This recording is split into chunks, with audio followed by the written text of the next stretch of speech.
Hello, everybody. Welcome back to TMZ Live. It is August 13th, a nice-ish, maybe a nice day in Los Angeles, California. How's everybody doing? Small potatoes. Okay. Charm, if you can't see the stream, maybe hit a little refresh. Darren, what's up? Kristen, hello. Pokey, I'm glad that you don't ever see the stream, even though you comment on everything we're doing in the stream. Margot Banks, hello. Darren, hello. Brandon, what's up? Alan, hello. Nate Housen. There you go, Charm. Brandy, what's up? Brandon, thank you. Thank you. LJ, what's up? Shantella, good morning, Tracy. Hello, Brandy. It is me, JL. Hello. It's the one and only JL. Ronnie Bonnie, I'm good. Yeah, God is good. There you go. Archival footage. What's new? Tell Talia I say hi, Gary. I can absolutely do that. Hey, Black Beauty, how's it going? Good to see you. Steven, hello. Look, it's another Hollywood kiss asser, Luca. Thank you, Pokey. I appreciate you saying that. Tim's rejects today. Yes, exactly, JL. Thank you, baby girl 08 Queen. Appreciate that. Michelle Wilson, what's up? I'm doing well. How about yourself? Steffi, doing well. Glad to hear. Good morning. Kelly Smith, hello. Clara, hello. Top of the morning, Miss Monique, hello.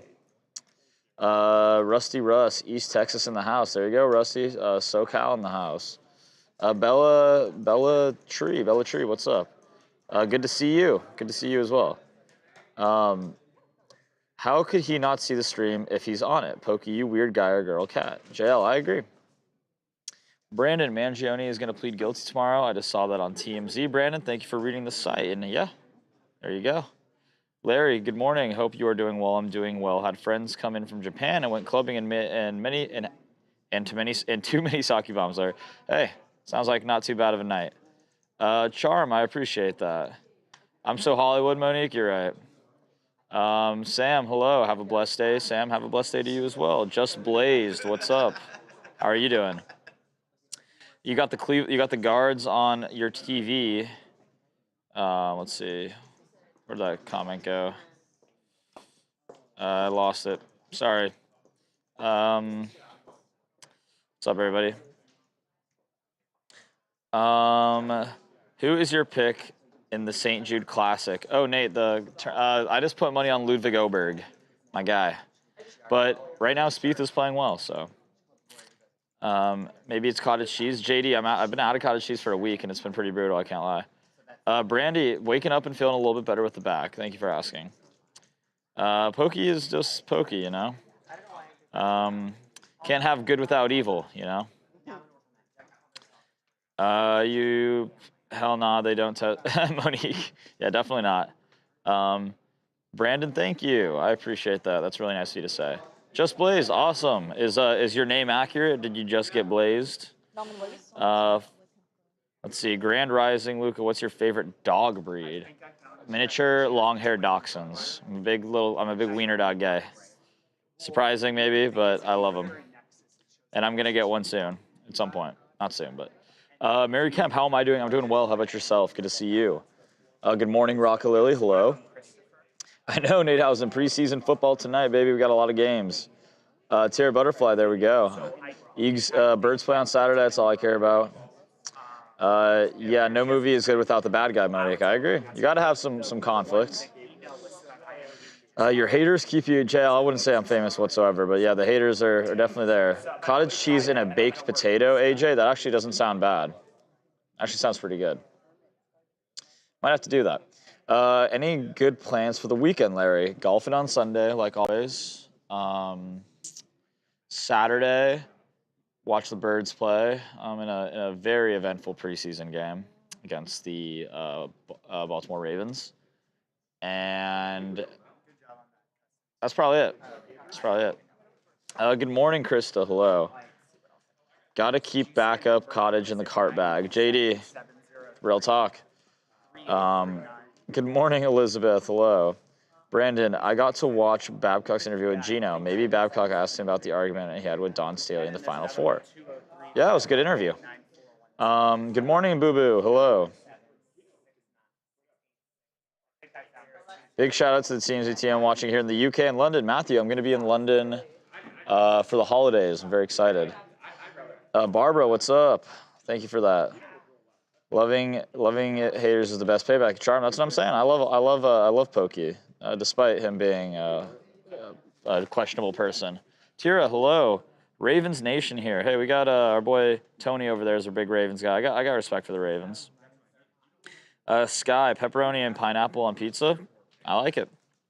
Did you see Freddie Freeman fall last night, Christy? Yes. Tune into the TMZ Sports Show. We might be talking about that. Cottage cheese and Pop Rocks. That sounds. Now that I'm not down with, JD. I'm sorry. Pokey, I read every one of your comments, man. I don't restrict you whatsoever. I just ate a bowl. You guys are all on this cottage train, huh? Joe Hernandez, good to see you as well. Hello. I like your watch. It's nice. Thank you, Brandon. It's a Garmin. I used it for the first time for its actual purpose really last night. I went to a run club, which was an interesting experience, but it was good. It was fun. Mary Kemp, of course. I'm glad you're doing well. But yeah, guys, ran 4.5 miles, 8-minute pace, or 8:30 pace yesterday. So pretty good, pretty good. Not bad at all. Miss Princess, I'm sorry, I didn't see your comment. You are? Really?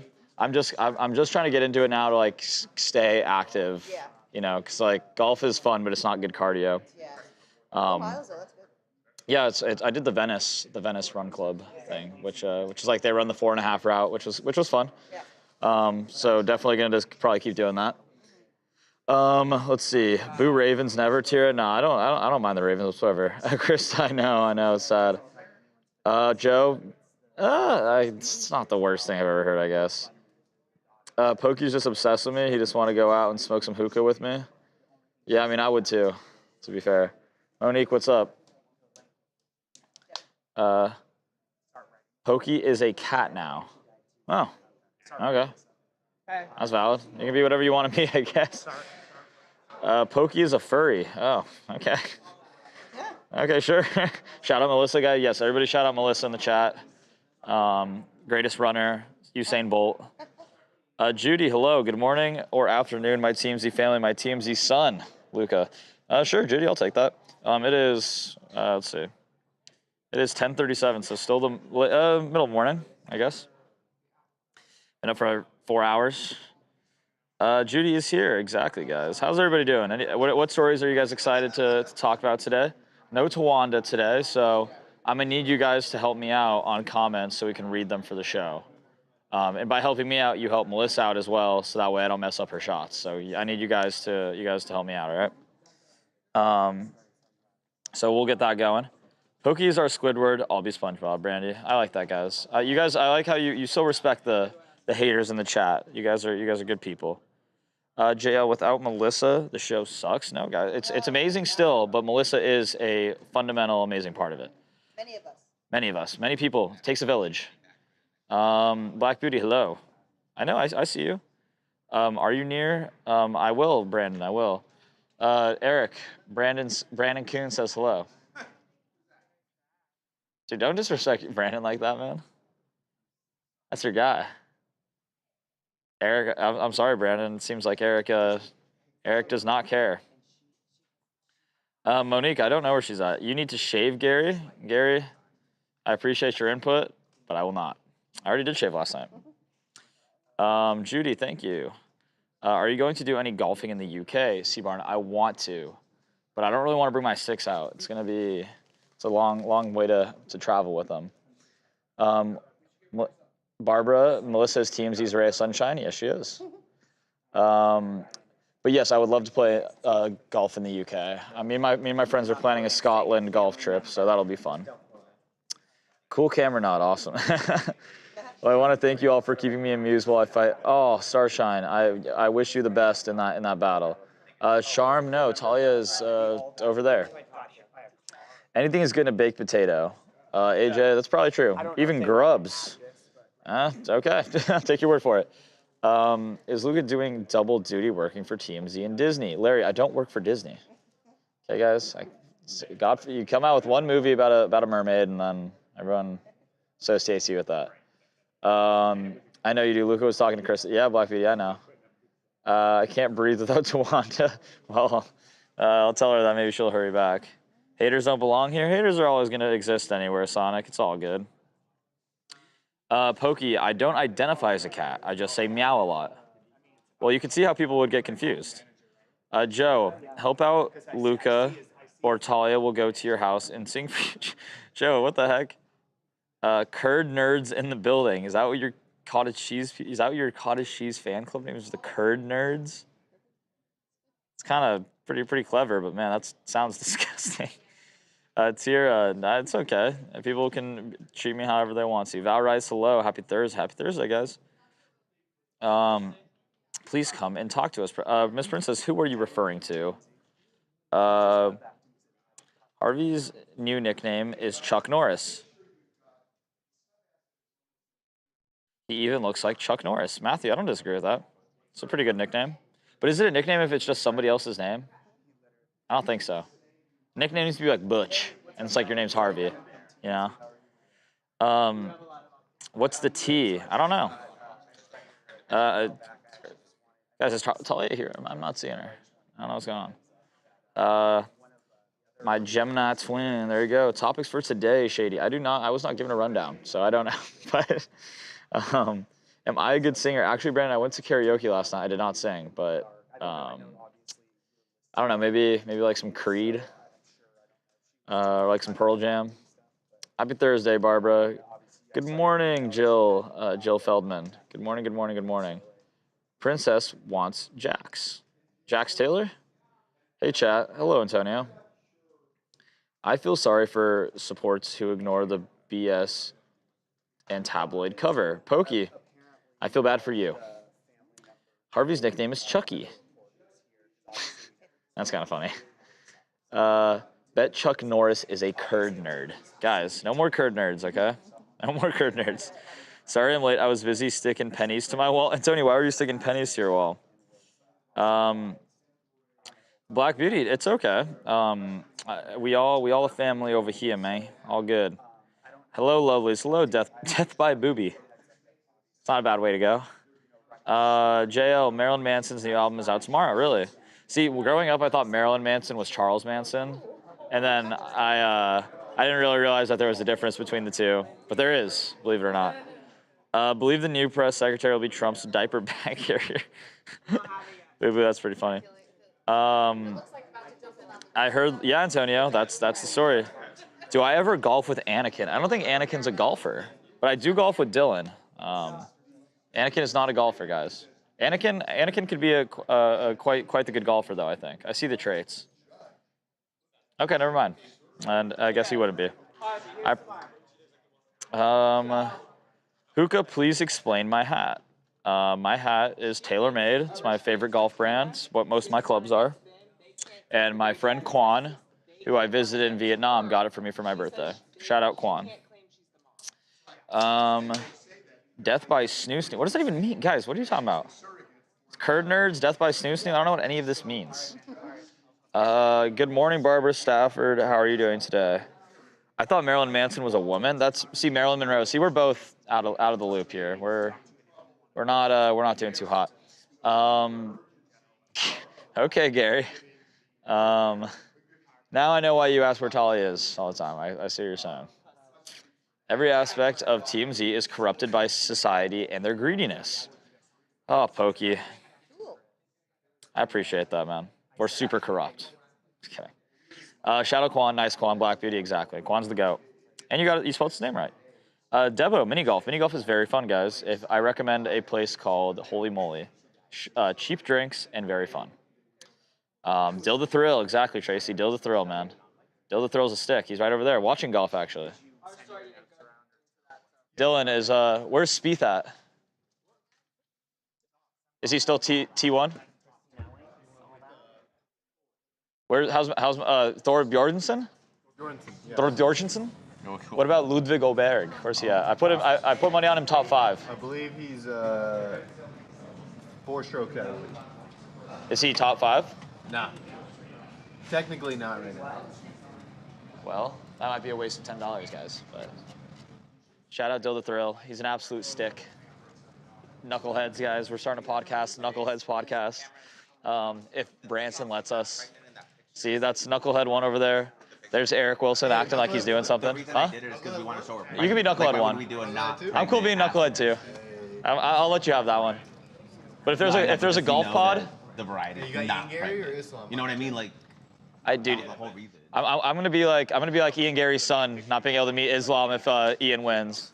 Guys, if you don't know, UFC 330 is this weekend, and Ian Gary, he's just a weird dude, man. Just a weird dude. Do you watch Big Brother, Luca, aka never mind. 8 UFC fighters on the season, Camus Kirk. Oh, I'm not familiar with his game, but I do not watch Big Brother. Scottish invented the game, exactly, Deb. That's why I want to go play the Link style courses out there. Bikers are who's ready for some football? Tiffany, I sure am. Hey Donna, how's it going? What? No, he's still here. He's over there. It's only Josie. Scotty and Pokey are TMZ's top fans. They own the fan club. Jail. Honestly, it seems like it. It was dope. If you like mini golf and you're in oh my gosh, I can't read. If you like mini golf and you are in the most go-to golf land, Sunsplash in Mesa, Arizona. Arizona's great golf. I'd love to go live in Arizona one day just to play. Minnesota Twins are playing Field of Dreams field tonight. Yeah, against the Phillies, I believe. And God, the Phillies those are ugly uniforms they got, man. Ask Anakin what he thinks about pod racing. Haha. I see what you did there. Little Star Wars joke. Why is Eric Wilson in such a bad mood today, Brandon? I don't know. All right, guys, we're going to get this show on the road here in a second. 7 Limes, I'm glad you're enjoying all the shows. That makes us very happy to hear. Everybody say hello and start saying good morning to the man, the myth, the legend, Mr. Harvey. We're gonna get it going. You know what?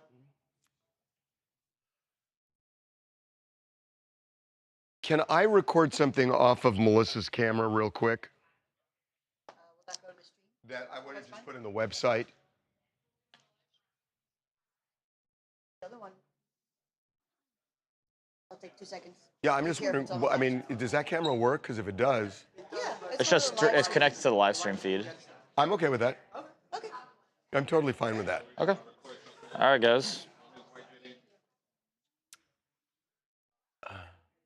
Okay.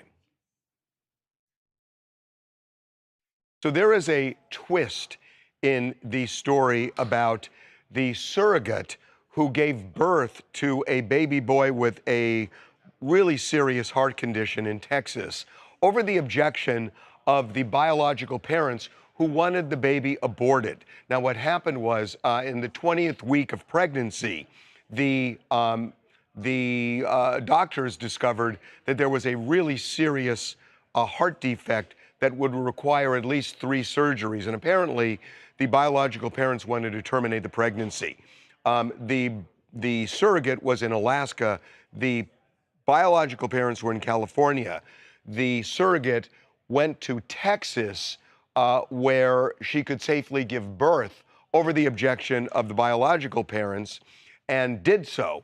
So the baby is in the hospital right now, and we found out that the biological parents got a temporary restraining order against the surrogate, and the surrogate now does not have any physical custody over this child who remains in the hospital. So now the question is, how does that all work? So there is a surrogate agreement, and in the surrogate agreement, it says that the parents could terminate the pregnancy. The reason this surrogate went to Texas is because that provision would not be honored in Texas. That allowed her to give birth. But there is still a surrogate contract in place. And because there's a contract, that contract says once the surrogate gives birth, the baby goes to the biological parents. That's the contract. So the parents apparently have now gone to Texas and argued, look, we have a contract with this surrogate, And it's our baby, not her baby.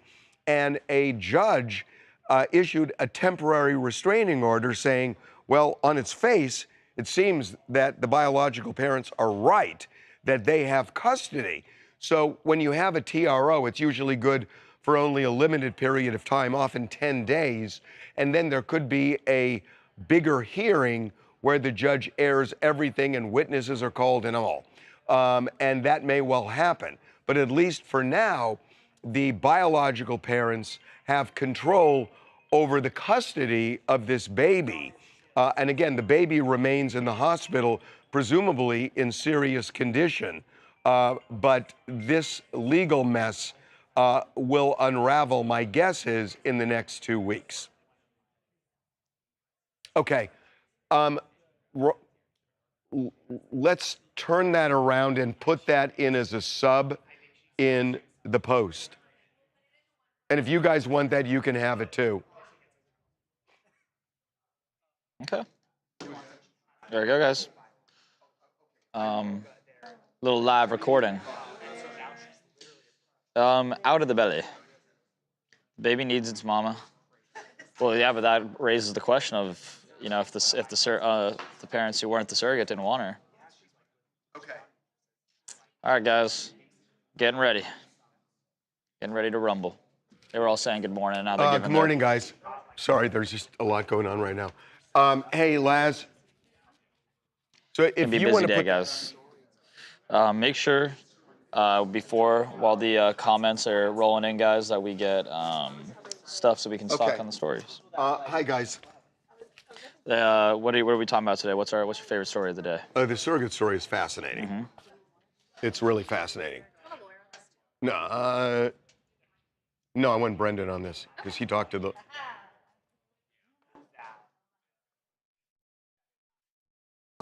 Okay. So Cameron, you guys are going to put that in.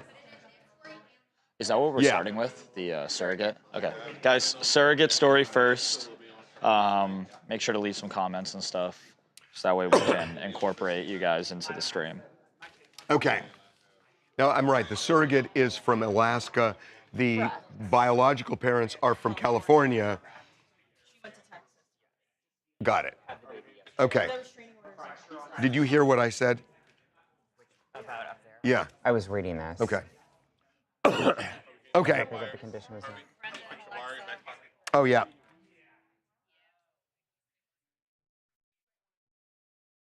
And Alexa, jump in if you want.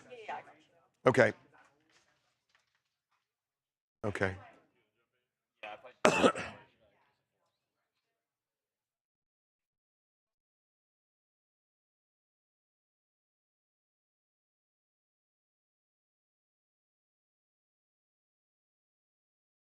What is that? Yeah, exactly. So that way we It's get what? the audio and stuff. I got you. Oh, it looked like ice cream. No. Harvey, Lauren wants to interview for your new assistant. What? Lauren wants to interview for the assistant job. I can't hear you. When to what? Lauren wants to interview for the assistant job. I did not know that. Yeah, she's been talking about it all morning. I have to go back to college. Yeah. I have to go back to She's college. going back to school in the fall. But you're going back to school. Yeah, so I can't. Yeah, but school, I mean. I told her to drop out. Best month ever. Okay. Are you ready? Here we go. Okay. Welcome to TMZ Live. Charles is off for a couple of days. There is a fascinating case. And it is going on really in 3 states right now, but it involves a woman who became a surrogate to 2 biological parents, and her name is McKenna. She lives in Alaska. The parents, the biological parents, are from California. 20 weeks into McKenna's pregnancy, they did an ultrasound and discovered that there was a severe defect in the fetus, and it involved the heart. And it would require at least 3 surgeries to correct. It's unclear if that was any kind of a guarantee, whether there would be lingering problems. The parents, apparently, the biological parents wanted to terminate the pregnancy, and the contract said that they had a right to do so. So McKenna from Alaska, then flew to Texas, where that clause would not be enforceable because of the various abortion laws. And so she was in Texas as a safe haven to give birth. And she has done so. The baby was actually due September 2nd, but she has had the baby prematurely, apparently. And the baby is in the hospital, apparently still in need of significant care. And now there's an issue of custody.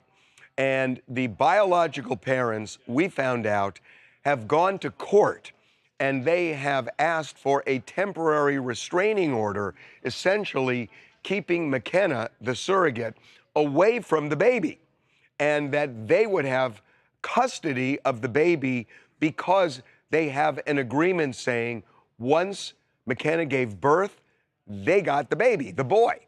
And the judge decided that, at least on its face, the biological parents' argument made sense, and the judge issued this temporary restraining order, effectively giving the biological parents custody of this child.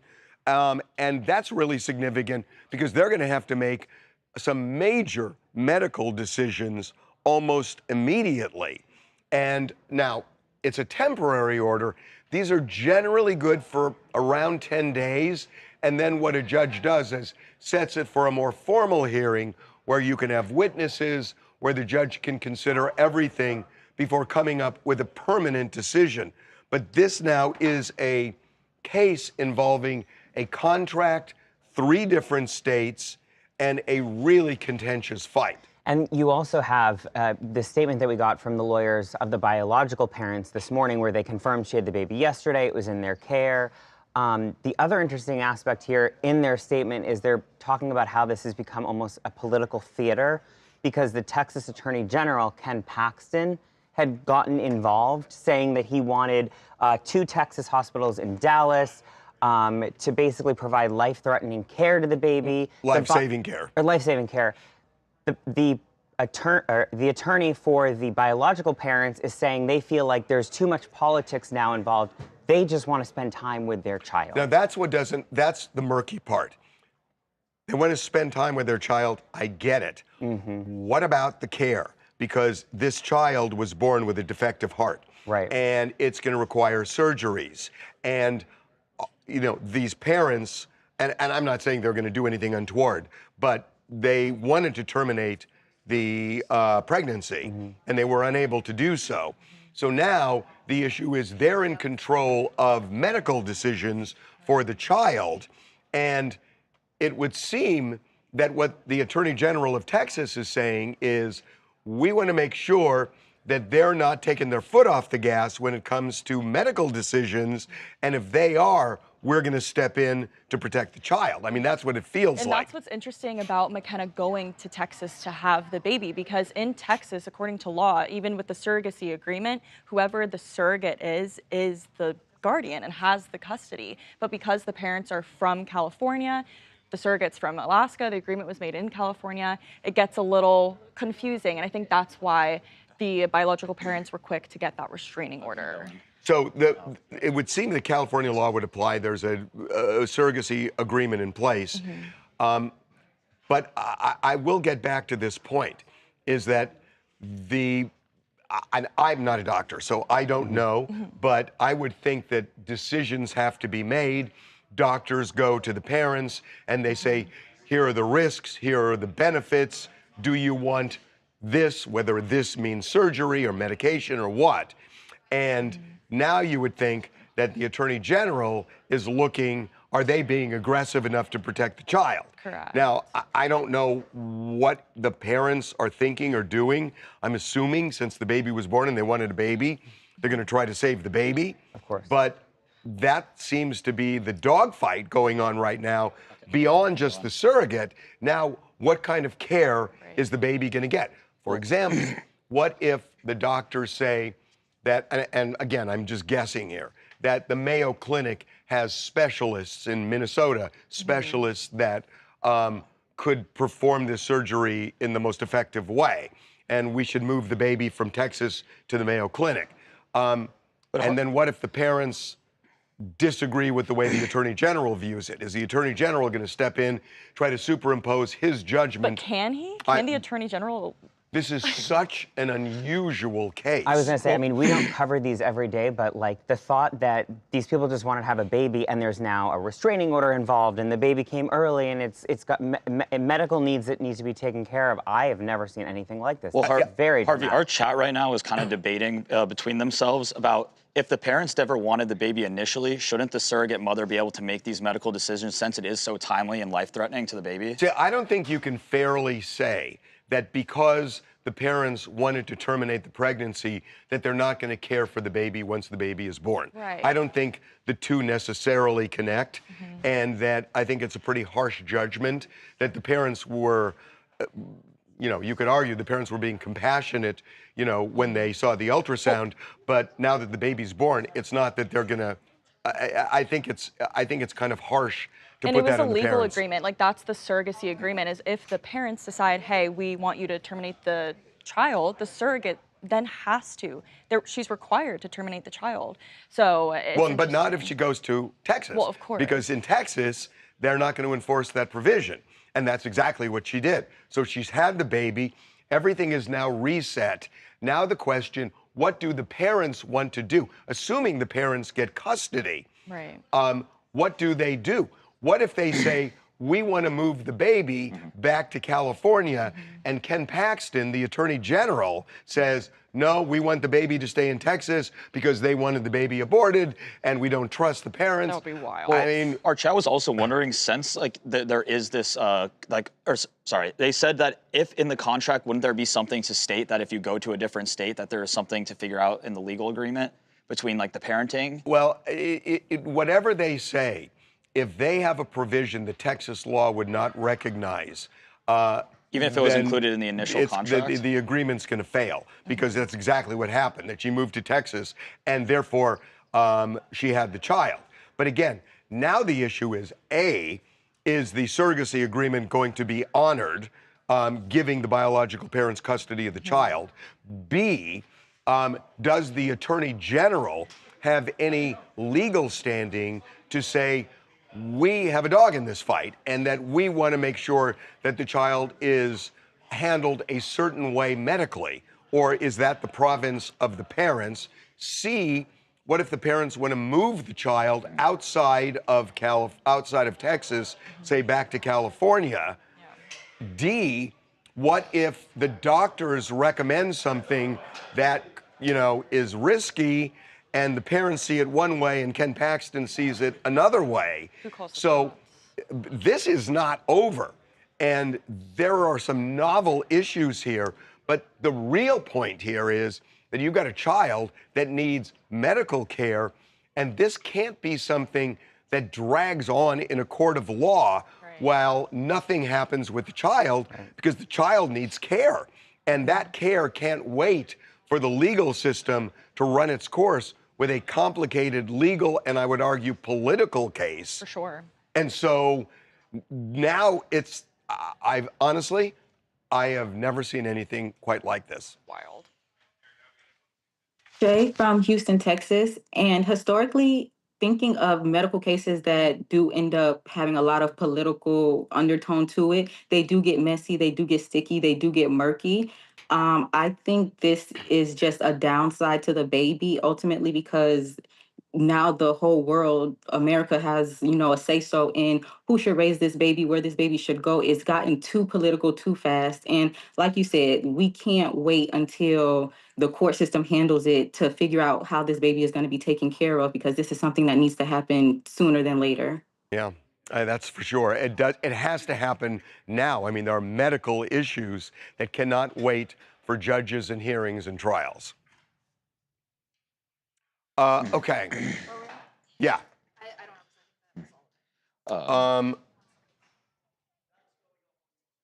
Which, yeah. That makes sense. Our chat was also wondering. It is really interesting. No, they were getting into it. They were also asking, how does the, like, let's say the child, everything goes smoothly, grows up and hears about all this, that initially their parents wanted them first aborted, and then also this entire thing, do you think that affects the child when they're in their future? Or I don't know. I mean, it's... Because they were going back and kind of like being like, I would be personally upset at my biological parents. I understand that, but here's the thing about it, that they made a decision based on medical information that they got. And yeah, there are going to be people who say they're so fundamentally against abortion, Yeah. period, that they're going to call it monstrous that the parents made the decision. So, the surrogate. No, but what he's saying is that when the child grows up, the child's going to find out that the parents wanted him aborted. Oh, no, yeah, I get that. Yeah, that's just the debate right now. I'm saying this woman, like, she signed a contract. Well, she prevailed in the sense that even though there was that provision, by going to Texas, that provision became null and void, and she won that fight. For now. Well, she Well, won I the guess fight the in that the baby's baby was alive. born. Yeah, I guess. The baby was born. And now the question is, you know, does the surrogate really even want the baby? Because I don't know the answer to that. I think people in the chat were also saying that she must to an extent if she went through the effort of going to a different state with laws that were. I would say that the surrogate probably wants the baby because the surrogate is probably untrusting of the biological parents who apparently wanted to abort the baby, and now she's saying, well, if they wanted that, are they really going to care for the kid? So that's where you could see a fight going on. Others in the chat were also mentioning that in surrogacy, it's pretty common, or it's like not uncommon for people that are the carrying party to get attached to the child once it's born and then want to keep the child. Right, and there are laws governing that. But this is really, I'll tell you, I see this becoming a political mess with Ken Paxton, who's running for United States Senate right now, and this is going to become a political lightning rod. Loki's asking whose name would be on the birth certificate now, since. Well, I don't think that's my guess is that ultimately the biological parents are going to win this. So then they would get a new birth certificate or. Yeah, I don't know what the birth certificate's. I'm guessing that there's no formal birth certificate yet because there's probably a dispute. Got it. Let's see. But it's really an interesting case. Clover saying that we shouldn't have contracts on human life. Well, no, see, that's not true because surrogacy can be a really good thing where people who can't carry a baby, where it's their only way of doing this. So there's a lot of good that's come from surrogate births. This is just a really unusual, complicated case. It's just that signing up to be a surrogate, I think the last thing on my mind would be that the parents of the child would be forcing me to get an abortion. That's a weird clause. Well, it's in the contract. I guess she's just saying that it's a weird clause. They have it because if there are really severe birth defects, just the way most biological parents deal with this when they get an ultrasound, you know, that if there's something serious, they probably talk about it. Yeah. And it's easy for some and hard for others. And some say, of course we're going to give birth. And some say, no, we shouldn't. And some are confused. But those discussions go on all the time. Not just with surrogates. Rockalily asking, did the surrogate technically steal the baby since she crossed state lines? Well, I mean, that's interesting. I don't know what the contract said about the mother leaving the jurisdiction. I have no idea.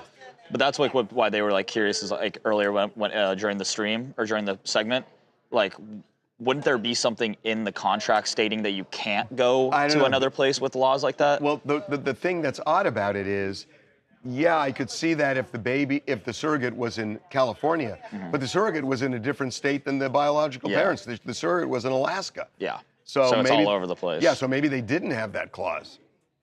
Let's see. Was there financial gain for the surrogate when the baby was born? That's the whole point of surrogacy. And is that, well, she's saying specifically for since it was born, not just for the surrogacy. Because, yeah, I don't know. I doubt it. Because Gem Meg is saying what you pay. I mean, You were trying to get No one was trying to get anything. We were doing work. I don't know. That's an interesting question. God, you know who we should have gotten on this is Bill Handel. What state were the biological parents in? They were in California and she was in Alaska. Yeah. And the surrogate was in Alaska. Right. Anyway, it's really interesting. Yeah, the chat's a lot of opinions on this. Okay. I know, I want to hear the thought. Do you have any, okay. In a climate, these cases building up in a climate of an administration in Washington that we cannot. I know what this is. I got it. What is, let me hear the woman at the end. We could say if state authorities fail us, we can go to the Justice Department. Even under George Bush, we went to the Justice Department. As a member of the Congressional Black Caucus, I'm the second vice chair of the Congressional Black Caucus. The mother got very emotional. We are demanding a full federal investigation. Kash Patel, we're demanding a full federal investigation as to. Can I see the video? For his mother, his father, his family. Because this August 19th will be like no other that they've ever had for the last 19 years. I mean, would Nolan have it's been a 20? milestone when your child gets to be 18 years old. He was 18? You try to Okay, breathe here we go. little easier.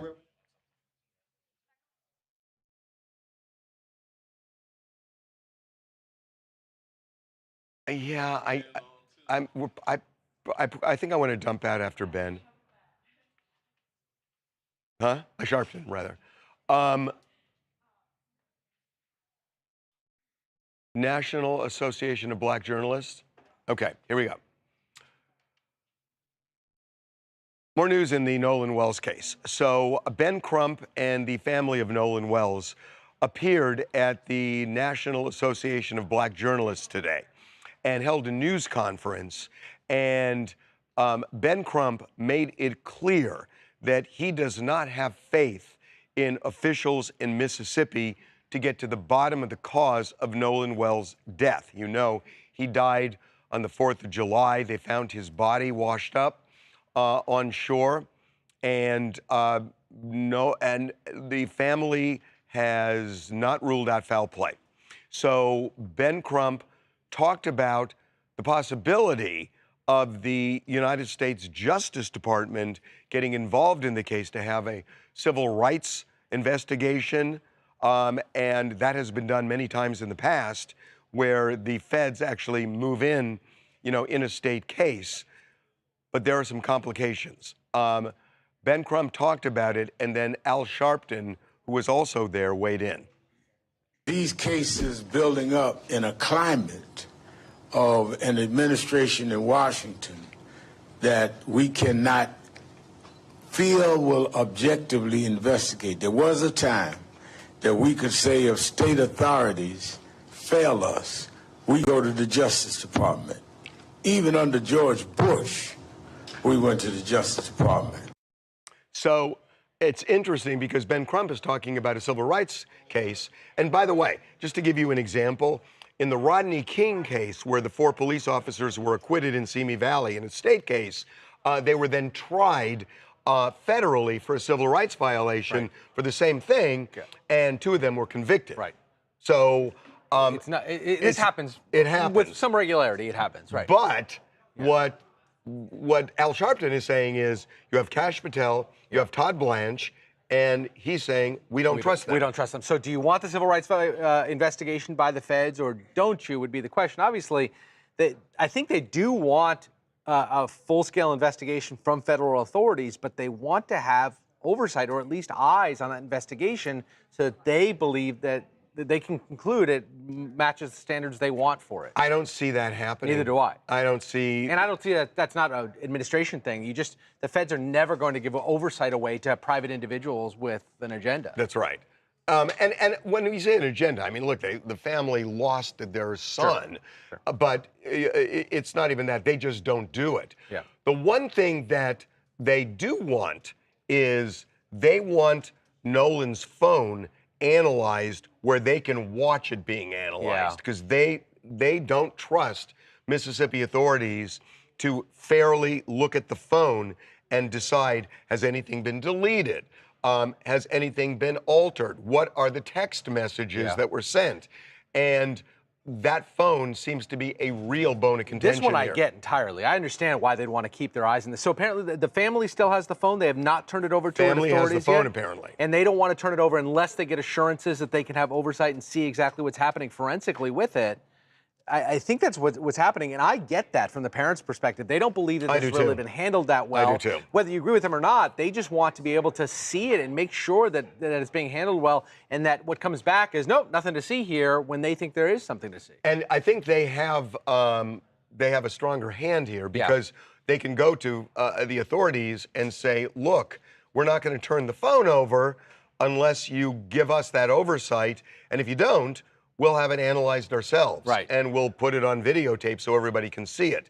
Now, what I don't understand is, couldn't the authorities in Mississippi get a subpoena to force the family to turn the phone over? In about 2 seconds. It's inherent to a potential murder investigation. So why, well, they haven't. A death investigation, right. Why hasn't that happened? I don't know the answer to that. I was surprised to learn that the family was holding on to this and that they had conditions upon the turning it over to authorities, because that seems to me that the authorities should have had that a long time ago. Frankly, this young man's been dead for over a month, and I would have thought they would have gotten that phone, seized it, locked it down, already forensically analyzed it to see what's happening. I don't understand that element at all. Drexen, New York City. I kind of understand the element. I can understand why a family wouldn't be as trusting of the Mississippi state system to handle the case, and why they may not be as trusting of I agree with you. What I don't, I agree with you on that. I get why they'd be distrusting. What I don't understand is, why hasn't Mississippi just gone and gotten a subpoena and said, okay, if you don't want to do it the easy way, we'll do it the hard way. We have a subpoena. Give us the phone. Now that I don't understand either. I think this whole case has been weirdly managed, and I think it's really going to come down to the boys that were there. And if no one is as much of a friend and a brother as they keep saying that they are, I would be doing everything I could as a friend to help solve this case. You know, and the fact that this feels to be oddly handled both by the Mississippi government and also by these boys, it's suspicious to me. Yeah, I mean, I'll tell you, this is one where people are viewing this in various ways. Okay. What's B2? Oh, God. Okay. Okay. Oh, right. Oh, God. Yeah, they were asking about lunch. Okay. I'm going to give you guys a choice. Okay. Either a chicken sandwich or an Italian sub. Could I get a pull for a chicken sandwich or Italian sub, please? Thank you. Are you going to tell anyone a preference, or is this going to be a fully non-biased? I'm going to fully let you guys pick, because I didn't do it for the last couple of days, so I'm not going to load the deck on this. Okay, there you go, guys. Don't screw me over. A lot of there wasn't necessarily any thought-provoking like questions or anything, but a lot of people were just saying that this is a really strange way that this case has been being handled. I'll tell you. That's like the majority of this surrogacy case is fascinating. It's just, the more I start, you know, Nauman, the elements that we should be thinking about on this are, they're going to have, again, I'm not a doctor, but I'm guessing if this kid has a severe heart issue, they're going to have to be making some pretty quick medical decisions, right? Yeah. Well, how are they doing that? I mean, do they go to the parents, and can the parents make the decision? Will Ken Paxton step in and say, we see it differently? Yeah. Or is Ken Paxton going to say the parents aren't going to do life-saving measures the way they should because they wanted the kid aborted? And then the parents say, bullshit, you know, we did before the birth, but now we are just as loving as any other parent. What if the parents want to take the child back to California for treatment? All of those things. I mean, I just think the more we can call and get, like, what are the ground rules here? There are like 9 angles to this We thing. spoke to a politician's office. We are talking to another one right now. Also, we should be calling Ken Paxton. We did. Yeah. Yeah, we already did. Are they saying anything? Not yet, but we're calling. Yeah. Also, Harvey, when we right before you started, Beckerman looked up that question earlier about the payment regarding delivery of the baby. He's at least according to what he looked up, it said that oftentimes the payment is not fulfilled if the baby is not born, if it's aborted. If it's aborted. If it's aborted. But so that would make sense. So then that would give reason to give birth for payment wise. I don't think that's true. I don't think a surrogate. I don't think a surrogate who carries a baby for 20 weeks and then the parents make a decision to abort. I don't think that surrogate walks away with nothing. It does not make sense that she would have carried that baby for 20 weeks. She's going to get paid something. I'm just not buying it. Could the court order the hospital to give the baby the surgery now? Kelly's asking.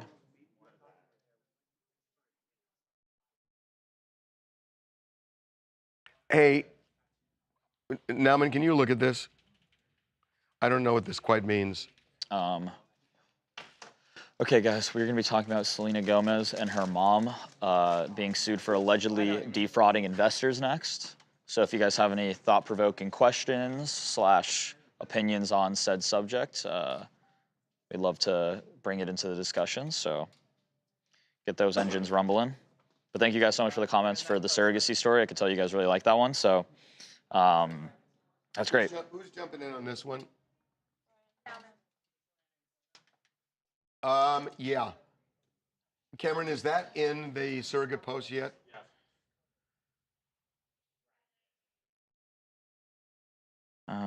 You know what I'm wondering? Hey, Jackson, can you come here?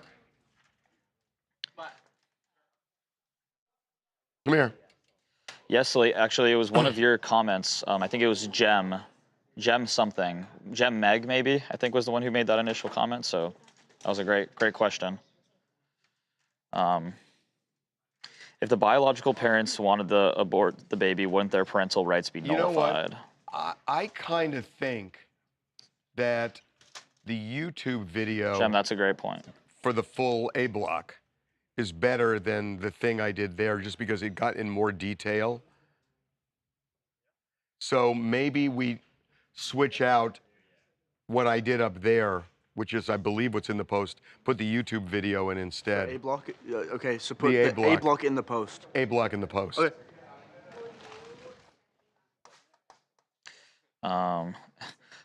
They don't have to be thought-provoking, the one-hit wonder, as long as it's something that's a long theme with the story and what Harvey and the floor guests are talking about is perfect. God, it's fucking fascinating. Jesus. This surrogacy story? It's so interesting. I mean, the chat, I've been asking them for comments for the last 2 stories, and they're still only talking about No, it's just fast. I'm obsessed with it now. Yeah, I mean, Gem said another comment. The one who initially brought up the payment. Let me find it really quickly. Where'd she go? Yes, but she could potentially get more payment for the birth. That would be a reason to go to Texas, more financial gain. I don't think it's that. She wanted to have the baby. She didn't want to abort. Well, look, I mean, maybe you're right. That just doesn't make sense to me. Let's see. Yes, Gary saying, or Gregory saying, yeah, whatever. Contract says no matter what, that wins. Or the original contract should always win. T-shirt woman saying, never thought that she would see the day Selena Gomez would be called a scammer. Okay, let's do that. My brain is fried. Yeah, but Nauman, I need help on this.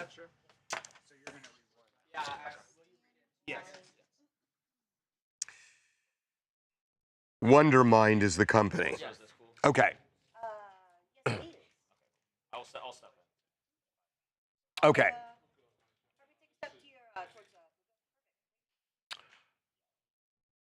So we are live streaming TMZ Live as we do every day. And somebody in the live stream just said, I never thought I would see the day when Selena Gomez was sued for fraud. But that is exactly what has happened. Selena, her mom, and an entrepreneur who had a company that dealt with mental wellness. They solicited investors, and they got two companies to invest $1 million or so in this new company. It's called Wondermind, I believe. Yes. And that the idea was Selena would be actively involved, would front the company by doing PR, and Selena has been involved in the health and wellness community for a long, long time, talked about her own struggles, and the investors thought this is a good gamble. Turned out not to be a good gamble. The Cut did a story a few years after they launched, the company launched, and said that Wondermind was a mess and eventually folded. And now these companies that invested are suing, saying, we've been had by Selena and her mom. Yes, you guys both tricked us into investing over $1 million into the company. They claim they didn't know anything about this until the Cut article came out, and they learned Selena's mom, Mandy, allegedly had substance abuse disorder issues. Which the mom denies. Mom denies that. There's also just a lot of mismanagement going on.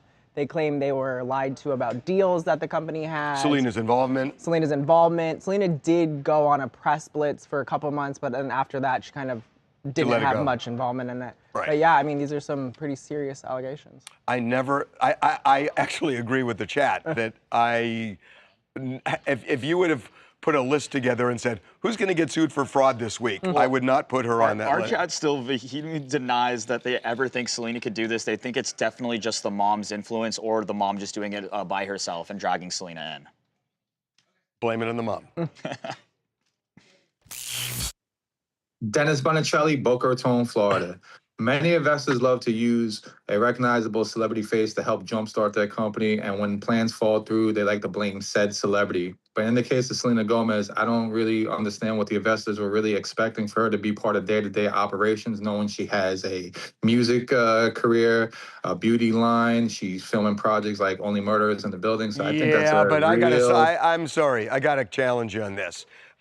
There have been, over the last, 8 or 9 years, with Bitcoin, with other things, there have been celebrities who have been sued for enticing people into buying products, or in this case, into investing. And the courts have been receptive to the argument, because you can't just say, well, I'm a celebrity and I'm busy, therefore, what do you expect me to do? If there's an overture that they're going to do something, and I don't know if there was here or not, but if there's an overture, they have to follow through or they can get sued. Okay.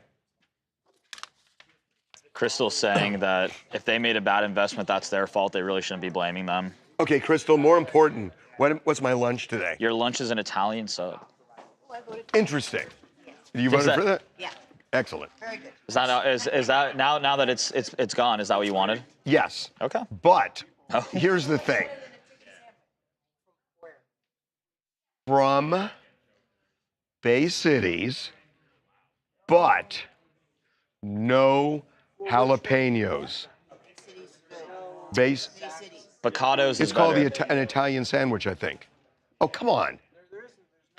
You've got to be lying to me. The Godmother. What's a Godmother? What's your problem? He's Argentinian. He doesn't know that's an Italian sub. Absolutely no problem whatsoever. Yes, you do. I have no problem. What is that? It's called the Godmother. Okay, I don't care what it's There's called. also one called the Italian po' boy. You know what? Yeah, what's the Italian po' boy? Poor boy.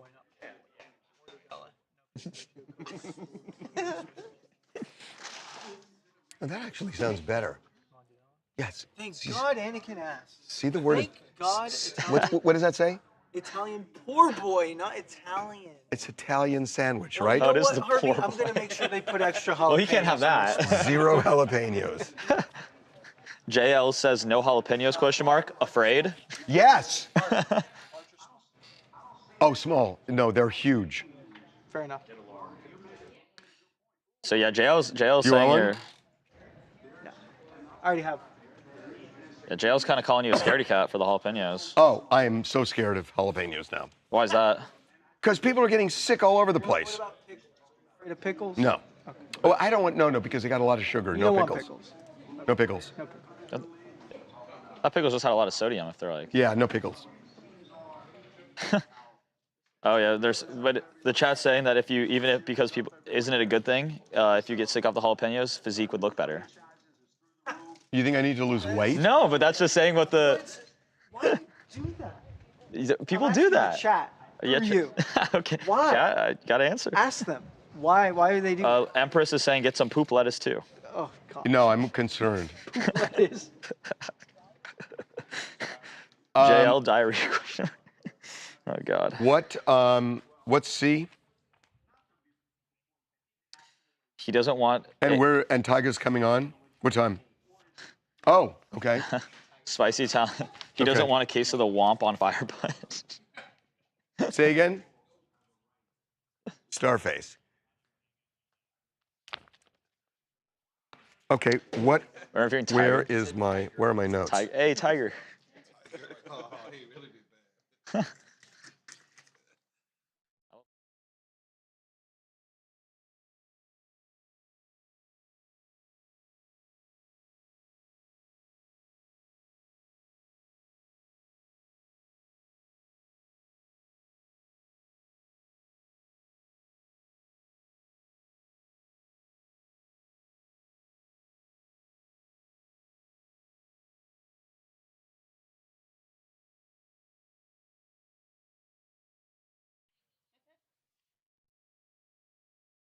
Okay, I'll try to call you Starface, but I've known you for so many years, it's going to be hard for me.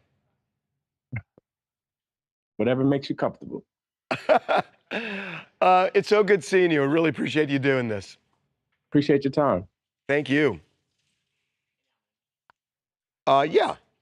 Okay, we are ready to roll.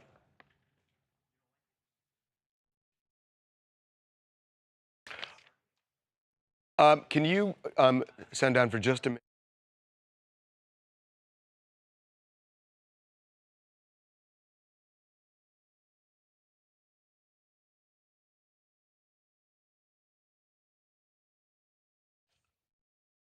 Yeah, I got it. Okay.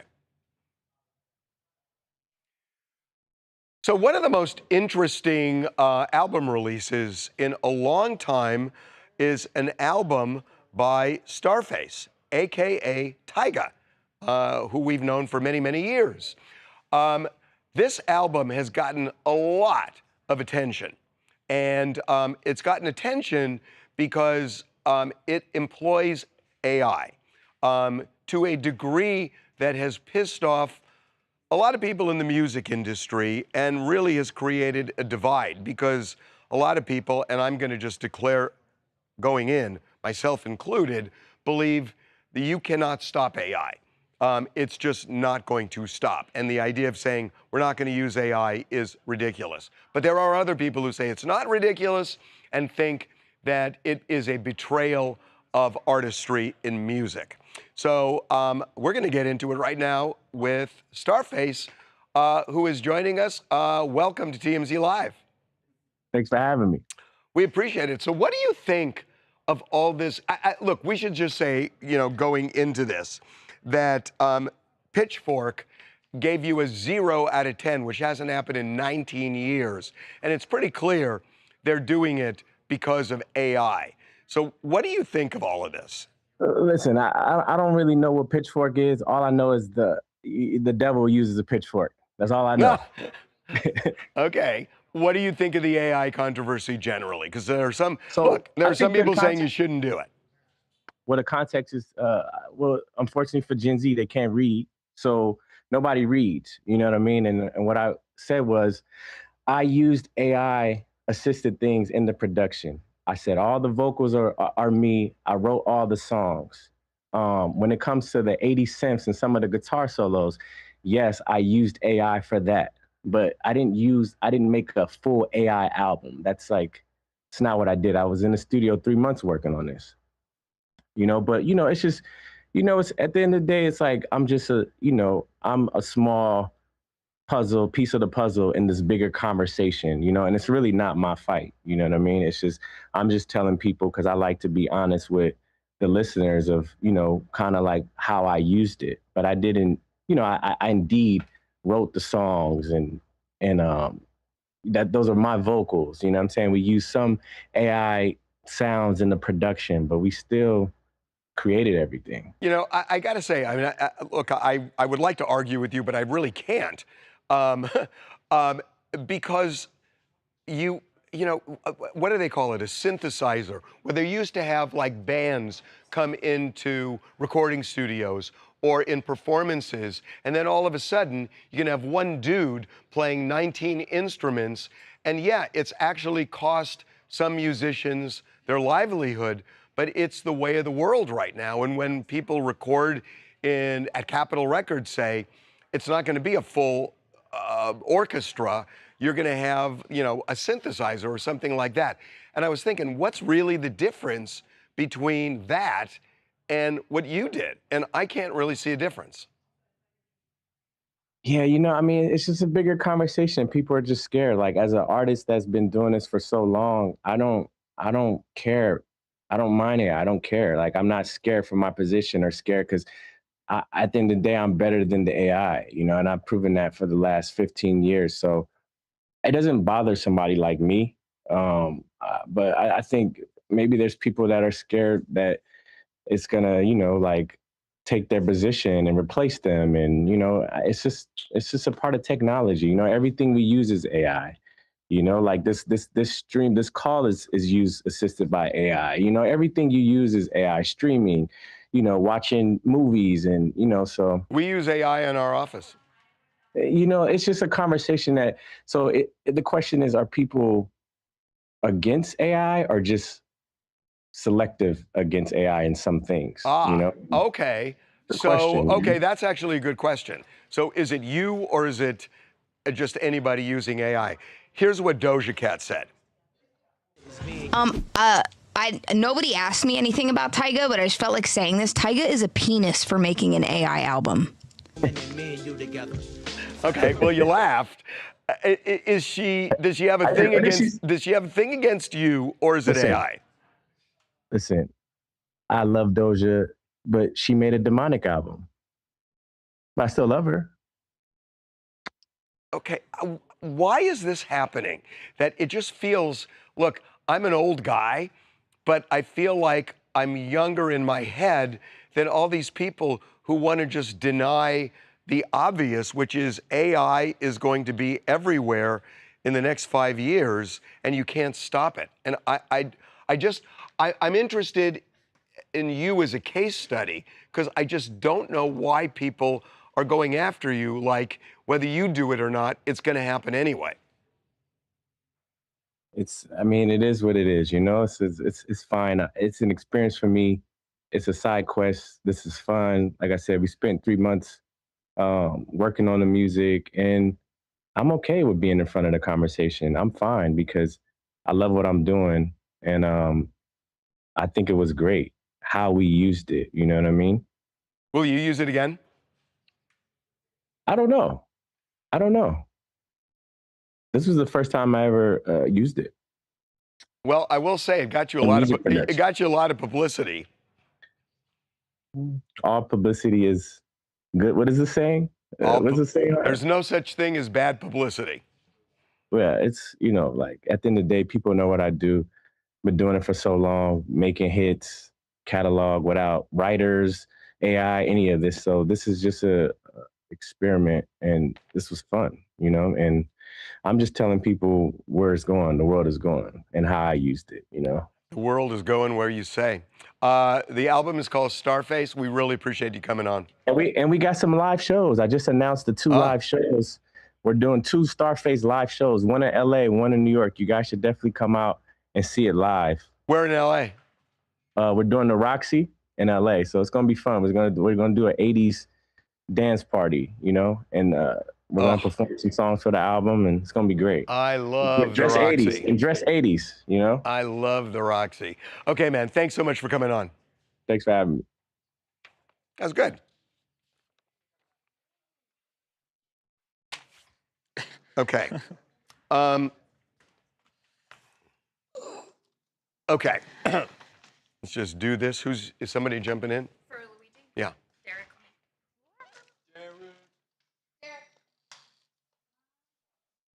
I'm so glad we led with that surrogacy because that's so interesting. People are still going back and forth about it all.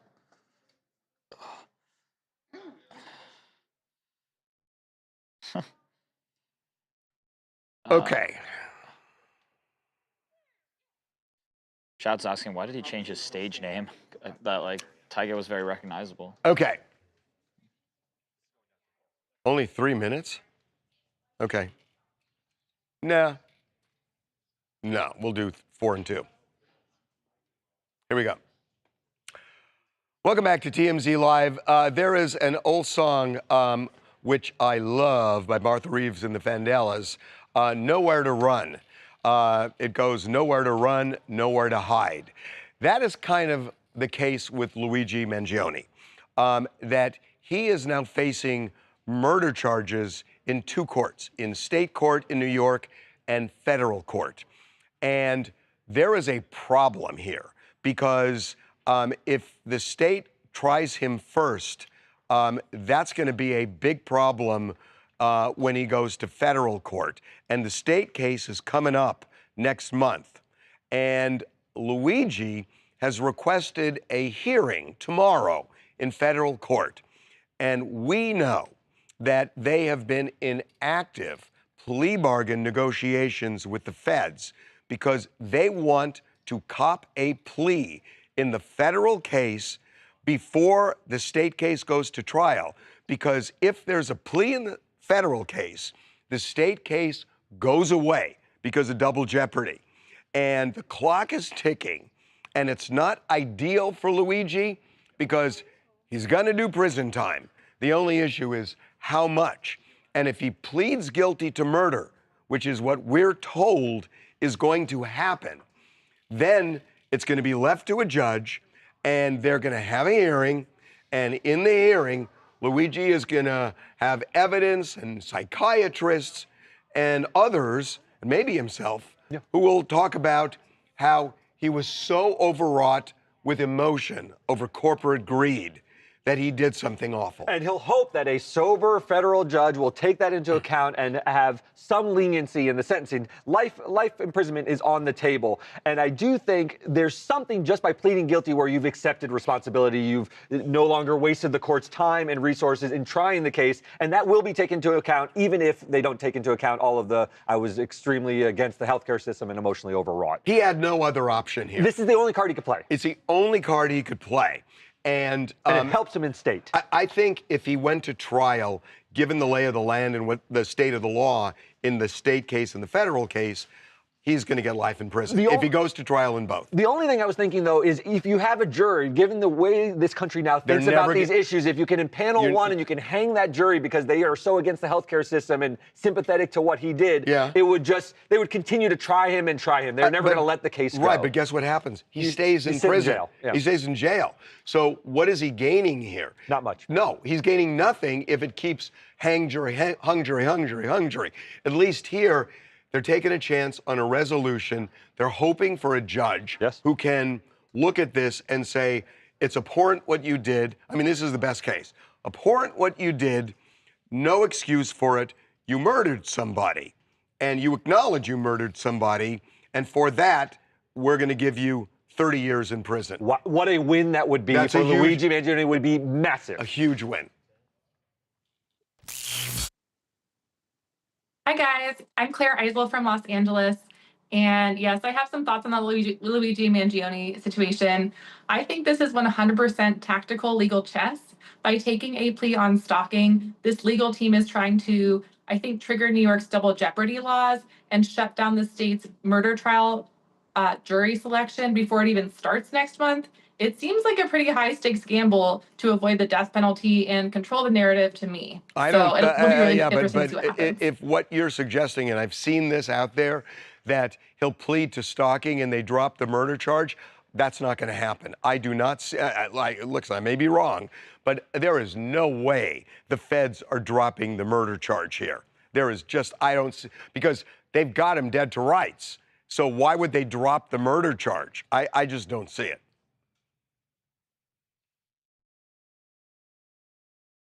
A lot of chat was just saying free Luigi. Everyone's... I mean, I know. And then somebody posed like a pretty interesting question to say that would any of this even be as big as it is if Luigi were not as attractive as he is? It would be different. Totally. Which I think is a pretty fair point. Oh, it's absolutely, positively a huge Like factor. if he was like societally ugly, I don't think this would be a big deal. I think he would be in jail already, or like would be settled. There's no doubt his looks make a huge difference here.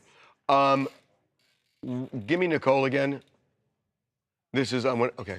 I remember people saying to me, okay, well, this is really going to affect your career. Okay. Is that it? Yeah. Yeah, okay.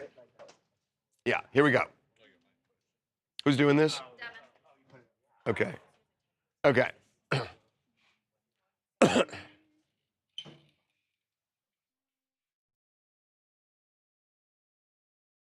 Here we go.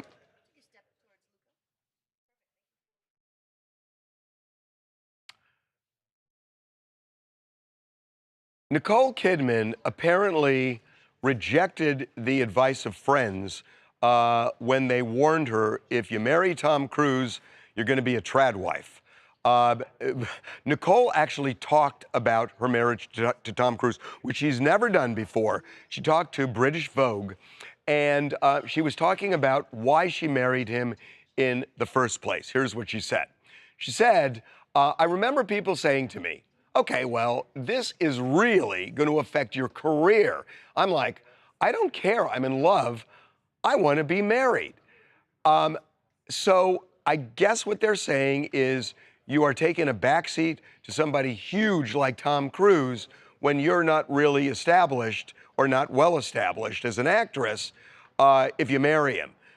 The weird thing to me is, I mean, I remember the time she married him in the, I believe, the 80s. And what, choosing love over your career? No. That's the weird thing to you? No, what the weird thing to me is that I think it hugely benefited her career.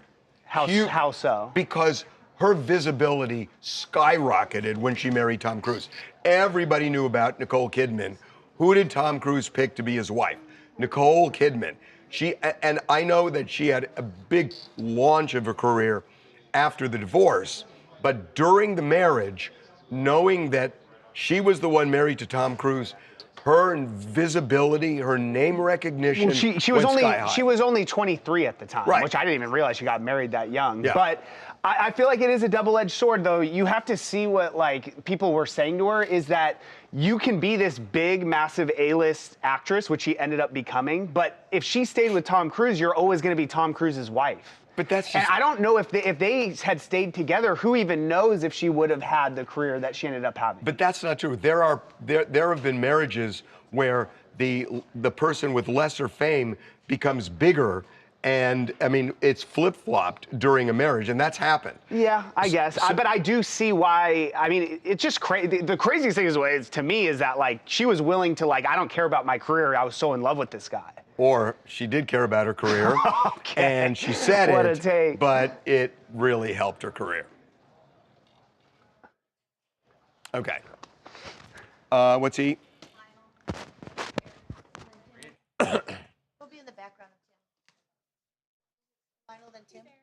What's up? Background. We try to do. Oh. No, usually we're in the back here. Okay, where do you want him over there? Yeah. Use this area? Yeah. Go to Neff's desk, sorry. Okay.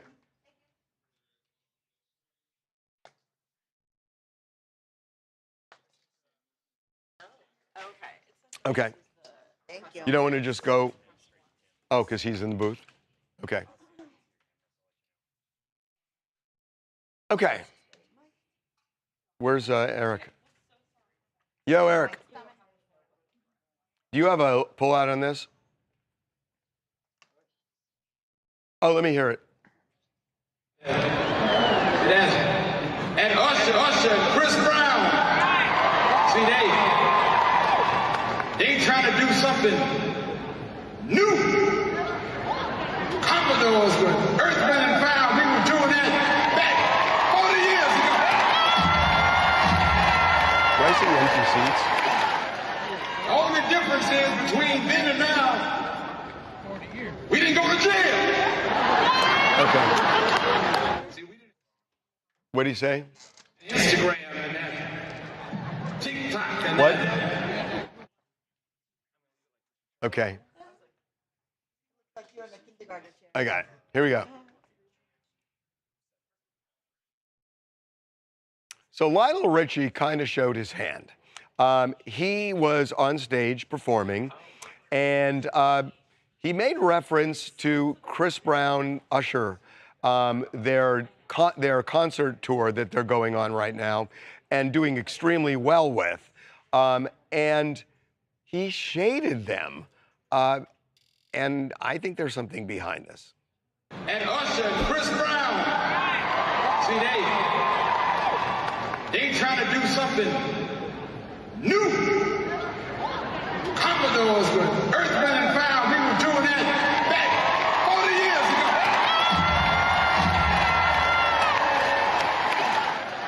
The only difference is between then and now, we didn't go to jail. Okay, so that's shade. We didn't go to jail. So he's talking about Earth, Wind, and Fire and the Commodores going on tour.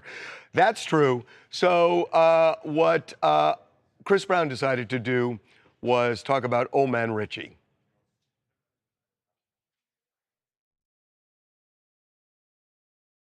He said, damn, Unc, we love you, Papa.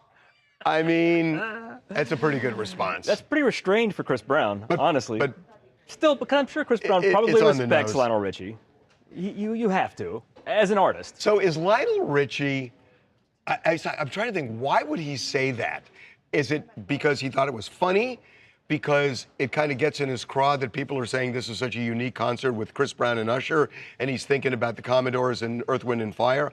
I'm trying to figure out. It's all those things.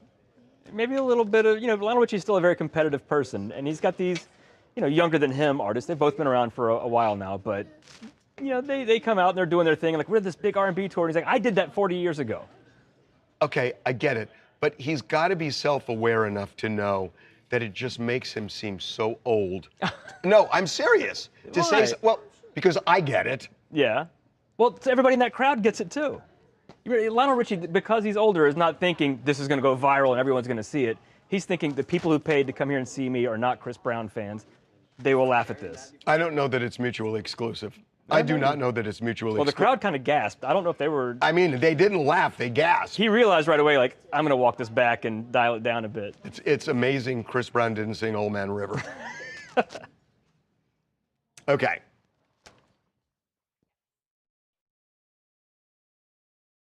Okay.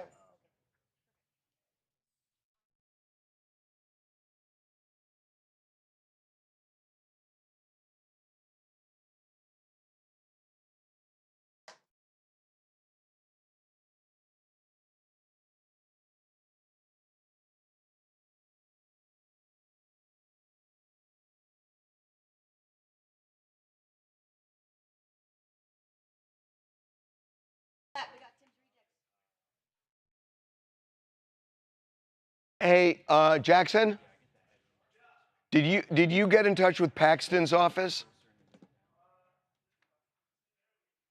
What do you mean barely?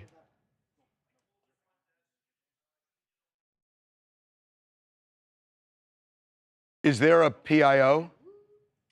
There's got to be. With Paxton? Who is his campaign? Are you calling his campaign? Okay, yeah. Let's see if we can get him on. I'd put him on TMZ Live today. We'll blow up the show for it. Okay, ready? Here we go. Okay, it is that time of the week, folks. Tim is here with his recap. What's going on? All right, so Harvey, when was the last time you went fishing? God, the last time I went fishing was at Sportsman's Lodge, where you basically fish in a barrel and I couldn't catch anything. Okay, well, this is a way you might be able to catch fish, and you like water skiing, so check this out. This guy's water skiing, and he's got the hoops there alongside him. And they're flying fish. And the carp that jump out of the water, they're flying fish, and he can catch the fish while having fun water skiing. I don't hate it. I mean, it's kind of fun, right? Yeah, no, You're going fishing, water skiing. I don't, but the poor fish, all they're doing is jumping, and all of a sudden. I mean, true. Yeah. But, okay. I mean, all right, so this is actually pretty cool for people that are stranded in the ocean and need help. So check this out. This is a drone type of object here. Oh my God, what a great idea. Yeah, you can fly it. The lifeguards can fly it to the person that needs help. Tim, that's amazing. Yeah, and then they're on the buoy there. Like and for then, riptides where you have to get out far. Yeah, exactly. That, honestly, that's amazing. Yeah, pretty cool. So. No, that's not just cool. That's like life-saving. No, 100%, and it saves time for the lifeguards. You know. That is incredible. Yeah. Wow. Okay, I love that. Okay, so you know the blobs in the lake where you jump off and then someone's at the end of the blob and then you jump into the water? Yeah. Well, this is the highest blob jump ever, so check this out. They're jumping off into the blob there, and this person goes very high in the air, about 90 feet in the air, and then lands pretty good. So next time you're on the lake, I you just might don't want know how you can get 90 feet in the air from that. That's crazy. Oh my God. Yeah, super Boy, high. if you belly flop, you are in don't want to trouble. belly flop for You sure. are You have in to trouble. land the Okay. Well, that was very water centric. Yes. Thank you. All right. Thanks, see ya. Tim.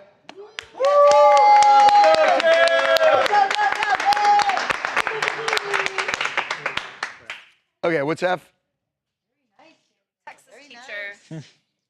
Had Alexa on it. Okay. Somebody call Charles and tell him we're in the F block at 11:56. See? Got him. You know, I doubt we're going to get him, but if we get Ken Paxton, I want to blow up the show.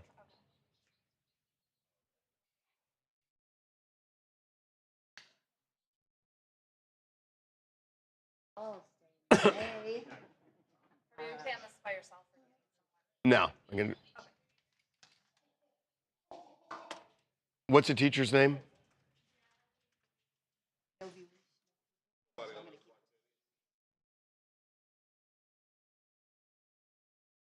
Okay. Ooh, and this is high school? Okay. Here we go. So there is a guy named Darius Williams who is a high school teacher in Texas. And he was lamenting the illiteracy of the people graduating from his high school. And it literally brought him to tears. I literally broke down in the middle of class. These kids are leaving high school and going to college, and they couldn't fill in 4 words. This is only day 2. And I have seniors who simply cannot read and seniors who cannot write. They cannot write. They can reason. They have the ability to defend their reasoning if it's talking to their homeboy, but applying that to a written text, 2 paragraphs, and they couldn't do it.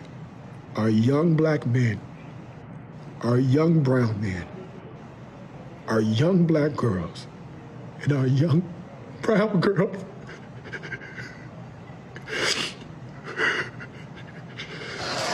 oh, God. It's so sad that, I mean, he is talking about the future and just the idea that he just couldn't get them to learn. And I don't know that this is limited to any one group. I mean, there's a big issue about graduating students who just don't have the basic skills. Hi, I'm Letitia, and I do think that I'm Letitia. I'm from North Carolina. I'm sorry, and I do think that because I have a mom that's in the education system, that it is pretty serious for how the education system is going downhill for right now. So I do understand his tears. It is kind of sad that he had his badge showing. I think that's a big deal going on right now. But in general, I get his sentiment because it is happening in real time. How the trajectory of this system is going. And you really, you really feel it when you hear him, because you could just tell how much he wants his students to succeed and how invested he is, and just how heartbroken he is. Okay, what's G? No, it just became too heavy. No, I was telling Anakin. What are we doing in G? No, how is that heavy? What's the guy's name?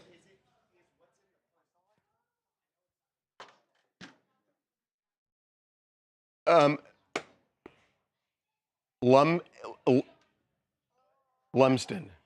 And where are they? In Italy? Capri? Okay.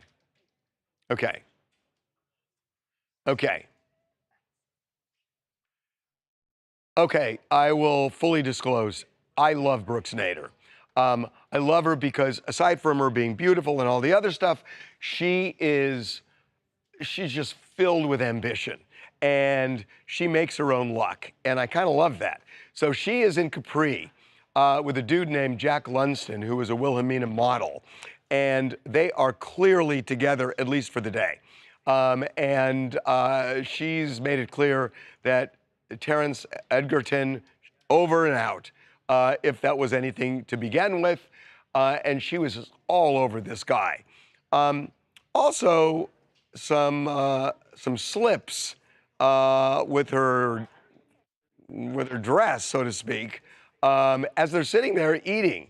And everything she does is intentional. And she knows what she's doing. When you look at the two of them, go to the website, go to TMZ.com, and look at all the pictures. But it's so obvious that they're playing to the camera. And there are some people who play to the camera where it's painful. But with her, it is hilarious. So that's my take on Brooks Nader. I'll see you tomorrow. Okay, guys. Everybody, say goodbye. Thanks for the Italian sub. Yeah. Hold on. Yes. Yeah. I knew it. I knew I made a mistake. You could probably just cut out ins. Okay.